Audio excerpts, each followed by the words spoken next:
Good morning all of you. My name is Pramod Verma और मैं digital empowerment foundation की तरफ से लेके आया हूं आज आपको रिफ्लेक्शन ऑफ लाइट। जैसा कि मैंने पहले आपको इलेक्ट्रिसिटी के बारे में कई सारे प्रयोग बताए थे, लेकिन आज मैं आपको रिफ्लेक्शन ऑफ लाइट बताऊंगा, यानी प्रकाश का परावर्तन। तो सबसे पहले मैं आपको बताता हूं कि ये लाइट होता क्या है। लाइट यानी जिसे हम प्रकाश कहते हैं। प्रकाश क्या होता है? जैसे मैं कहूं कि अभी इस रूम की लाइट को अगर हम बंद कर दें तो हमें कुछ दिखाई नहीं देगा, यानी इन वस्तुओं को हम लाइट के सहारे देख पाते हैं। तो प्रकाश की अगर कोई डिफिनीशन हमें पूछता है तो प्रकाश उसे कहते हैं, या प्रकाश एक ऐसा माध्यम है जिसके द्वारा हमें वस्तुएं दिखाई देती हैं। प्रकाश के जो स्रोत होते हैं, जैसे सूर्य हो गया, लॉलटेन हो गया, तारे हो गए, ये सब बहुत सारे प्रकाश के स्रोत होते हैं। प्रकाश के स्रोत में जो है कुछ अदीप्त स्रोत होते हैं और कुछ प्रदीप्त स्रोत होते हैं। अदीप्त जैसे जो है जो स्वयं के प्रकाश से प्रकाशित नहीं होते हैं, जिनको जरूरत पड़ती है, मतलब खुद को दिखाई देने के लिए जरूरत पड़ती है। जैसे ब्लैक बोर्ड है, ये व्हाइट बोर्ड है। व्हाइट बोर्ड हमें तभी दिखाई देगा जब कोई प्रकाश का स्रोत इस पे प्रकाश अपना डालेगा, और ऐसे हम इसे देखना चाहे तो नहीं देख सकते हैं। तो प्रकाश एक ऐसा माध्यम होता है जो देखने में सहायता करता है। दो टाइप का, दीप्त प्रकाश और अदीप्त प्रकाश स्रोत। दीप्त में वो आ जाएगा जो स्वयं के प्रकाश से प्रकाशित होता है, जैसे सूर्य।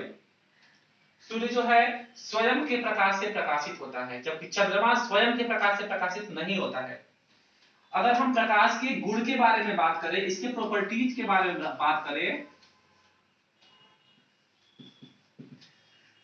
तो प्रकाश के बहुत सारे गुण होते हैं। सबसे पहला होता है कि प्रकाश सीधी रेखा में चलता है। हमें सबको पता है कि अगर हम कोई लाइट जलाते हैं तो उसका प्रकाश जो है बिल्कुल सीधी रेखा में चलता है। अगला होता है कि प्रकाश स्वयं दिखाई नहीं देता है, लेकिन प्रकाश जो है हमारा हेल्प करता है वस्तुओं को देखने के लिए। प्रकाश की सहायता से हम वस्तुओं को देख सकते हैं। प्रकाश एक ऐसा माध्यम होता है जिसको संचरण के लिए, संचरण का मतलब होता है सेपरेट, फैलना, फैलने के लिए किसी माध्यम की आवश्यकता नहीं होती है। प्रकाश विद्युत चुंबकीय तरंगों के रूप में भी गमन करता है, यानी चलता है। और कोई भी प्रकार पारदर्शी माध्यम हो गया, पारदर्शी यानी जिससे प्रकाश आर पार हो जाता है। पारदर्शी माध्यम कोई भी हो गया, उससे प्रकाश जो है आर पार होता है। लेकिन अगर कोई चिकना तल होता है तो उससे प्रकाश का हमेशा रिफ्लेक्शन होता है, जिसको आज हम लोग पढ़ेंगे। रिफ्लेक्शन का मतलब होता है परावर्तन। तो सबसे पहले हम पढ़ेंगे प्रकाश का परावर्तन। प्रकाश का परावर्तन क्या होता है? प्रकाश के परावर्तन को जब हम पढ़ेंगे तो इससे कई सारी बातें क्लियर होंगी। जैसे हम मान ले कोई चिकना तल है, ये हमारा कोई चिकना तल है। जैसे वो दर्पण होता है, समतल दर्पण, जिसमें हम अपना चेहरा देखते हैं, उसके एक तरफ का यानी एक साइड का उस पे जो है पॉलिश होता है, और एक साइड का बिल्कुल जिसमें हम देखते हैं फेस को प्लेन होता है। तो प्रकाश का परावर्तन वो होता है कि यदि कोई प्रकाश की किरण, यदि कोई प्रकाश की किरण किसी चिकने तल या पॉलिश किए हुए तल से टकराकर उसी माध्यम में वापस आ जाए। जैसे इधर मान लीजिए माध्यम वायु है, इधर कोई प्रकाश की किरण ऐसे आई और ये चिकना तल है, या इसको कहेंगे पॉलिश सरफेस। इससे यहाँ पे ये किरण जो है जब इससे टकराई तो यहां से ये इसी माध्यम में वापस चली गई। तो इसे कहते हैं हम लोग प्रकाश का परावर्तन, कि जब प्रकाश की किरण आई और किसी तल से टकराकर उसी माध्यम में वापस चली गई, तो उसे हम कहते हैं प्रकाश का परावर्तन। प्रकाश का जो परावर्तन होता है ये हम दैनिक जीवन में भी देख सकते हैं। जैसे हम कभी धूप में किसी समतल दर्पण जिसमें हम चेहरा देखते हैं उसको ले जाए, तो दूसरी तरफ इधर से प्रकाश आ रहा है तो दूसरी साइड जो है कुछ दूर पे वो उजाला करता है, ऐसे उसका प्रकाश जो है ट्रांसफर होता है। तो ये प्रकाश जो है इधर से जो किरणें आती हैं, जो प्रवेश करती हैं चिकने तल पे टकराने के लिए, उसे हम कहते हैं आपतित किरण। उसे हम लोग सामान्यतः आपतित किरण कहते हैं। और जो टकराकर वापस जाती है उसे परावर्तित, क्योंकि इसका परावर्तन हो चुका है तो इसका नाम हो गया परावर्तित किरण। इसे कहते हैं परावर्तित किरण, रिफ्लेक्टेड रे। और ये तो चिकना तल है, लेकिन एक पॉइंट होता है जहां पर ये दोनों मिलती हैं। यहां से अगर हम एक लंबवत रेखा खींचे तो ये रेखा जो है दो भाग में इसे डिवाइड करता है। एक एंगल ये होता है जिसको हम कहते हैं अल्फा, एक एंगल ये होता है जिसे हम कहते हैं बीटा। दो एंगल होता है अल्फा बीटा, या इसको हम जो है डिनोट करते हैं आई से डिनोट करते हैं, और इसको हम लोग आर से डिनोट करते हैं। इसे हम लोग कहते हैं आपतन कोण। इस कोण को हम लोग कहते हैं आपतन कोण। इसको हम लोग कहते हैं परावर्तन कोण। इसको आपतन कोण, इसे परावर्तन कोण, और इसे अभिलंब। आपतन कोण, परावर्तन कोण और अभिलंब। ये जो है प्रकाश का परावर्तन हो रहा है, आने वाली किरण इस पे टकराई और जिस बिंदु पे ये दोनों किरणें मिलती हैं इसे कहते हैं आपतन बिंदु। इसे कहते हैं आपतन बिंदु। इसी रूल के हिसाब से हमेशा रिफ्लेक्शन होता है, परावर्तन होता है कि किरणें आती हैं, टकराती हैं और उसी माध्यम में वापस चली जाती हैं। ऐसी दशा में अभिलंब और आपतित किरण के बीच का जो कोण होगा आई, इसे हम लोग कहेंगे आपतन कोण, और परावर्तित किरण और अभिलंब के बीच का जो एंगल होगा आर, इसे हम लोग कहेंगे परावर्तन कोण। अगर हम परावर्तन के रूल्स की बात करें कि परावर्तन किस रूल्स को फॉलो करता है, इसका क्या नियम होता है, तो इसके परावर्तन के दो नियम होते हैं।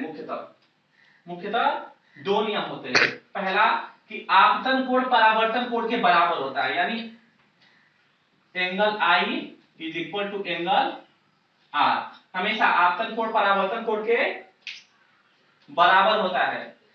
आपतन कोण परावर्तन कोण के बराबर होता है। जिस रेशियो में आपतन कोण इंक्रीज होगा या डिक्रीज होगा, उसी रेशियो में आर की डिक्रीज होगा या इंक्रीज होगा, तो यानी ये दोनों इक्वल होता है। दूसरा रूल ये होता है कि ये जो आपतित किरण है, ये आने वाली किरण आपतित किरण, और ये परावर्तित किरण यानी जो किरण जा रही है, ये आपतित किरण और परावर्तित किरण और ये अभिलंब तीनों एक ही तल में स्थित होते हैं।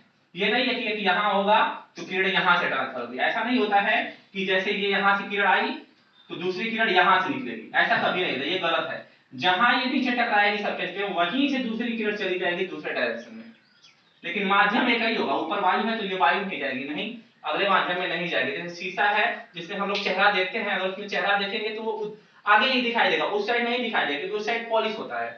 तो ये है कि एक ही तल में होते हैं और इसी तल को हम लोग आपतन बिंदु कहते हैं। दूसरा रूल ये हो गया कि आपतित किरण, परावर्तित किरण और अभिलंब तीनों एक ही तल में होते हैं और इस तल को, इस बिंदु को हम लोग आपतन बिंदु कहते हैं।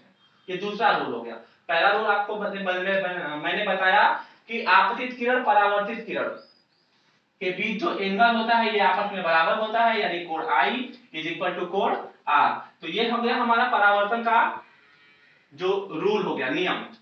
थोड़ा सा इसमें हम और जोड़ना चाहेंगे कि इसमें एक और हमारा पॉइंट देखने को मिलता है प्रतिबिंब, जिसको हम लोग इमेज कहते हैं।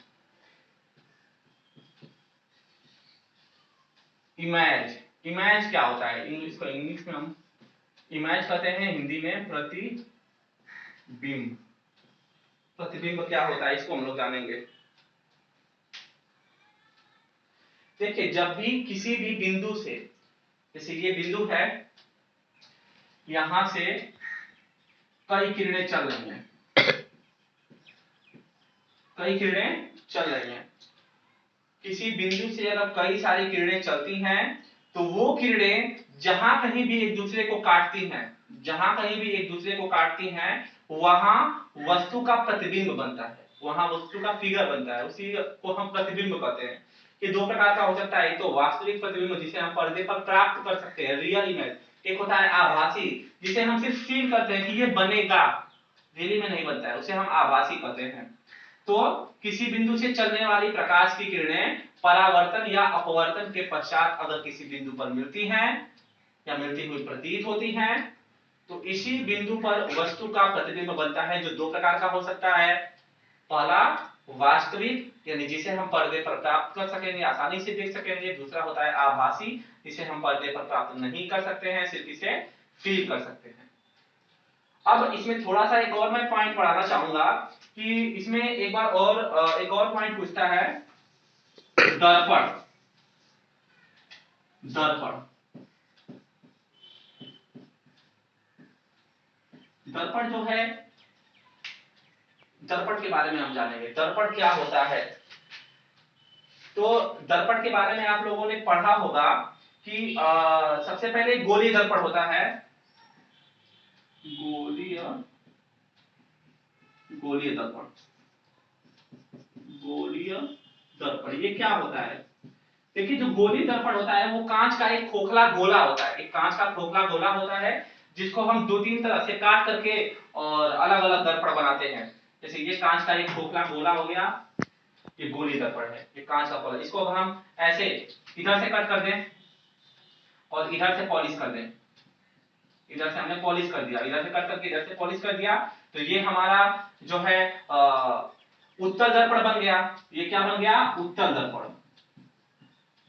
ये उत्तल दर्पण हो गया, उत्तल दर्पण। अगर यही कटे हुए भाग को हम इधर से पॉलिश कर दें ऊपर से, तो ये कटा हुआ भाग से इधर से परावर्तन होगा, इसमें इधर से परावर्तन होगा और इसमें इधर से परावर्तन होगा, तो इसे हम कहेंगे अवतल दर्पण।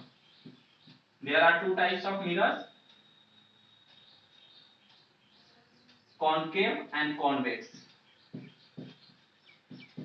तो ये हो गया उत्तल, यानी इसको इंग्लिश में हम लोग कॉन्वेक्स कहते हैं, कॉन्वेक्स मिरर। और ये हो गया अवतल, यानी इसे हम इंग्लिश में कॉनकेव मिरर बोलते हैं। तो अगर जो है परावर्तन, जो परावर्तन करने वाला तल है वो उठा हुआ रहेगा तो उसे हम उत्तल कहेंगे। अगर वो अंदर ही भीतरी भाग से परावर्तन होगा, दबा हुआ रहेगा, तो उसे हम अवतल दर्पण कहेंगे। तो ये दो प्रकार के दर्पण हो गए जिसको हम अपने नेक्स्ट वीडियो में बताएंगे। तब तक के लिए इतना ही, धन्यवाद।